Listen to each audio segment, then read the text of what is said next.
Israelites and child sacrifice. Child sacrifice was practiced by certain groups or individuals within ancient Israelite society. Historical and biblical records point to this unsettling practice, involving the offering of children, often infants, in the context of religious rituals, specifically the worship of the god Molech, associated with the Ammonites, demanded the passing of children through fire as a sacrificial offering.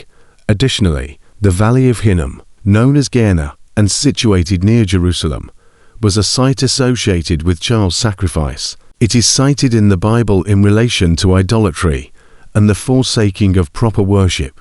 These references illuminate that child sacrifice was indeed a part of certain segments of ancient Israelite society.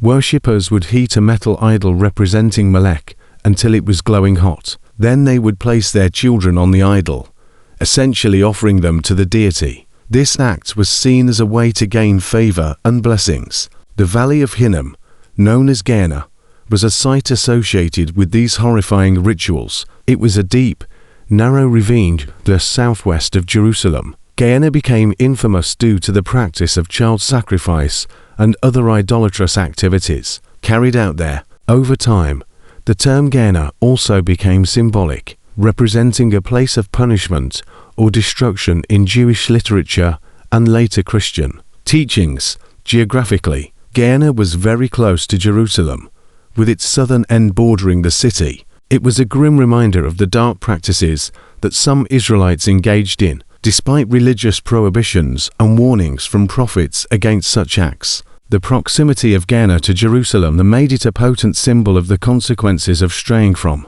the teachings and ethics outlined in the religious texts of the time. King Solomon, known for his wisdom and wealth, is mentioned in historical texts, including the Bible, regarding his later reign.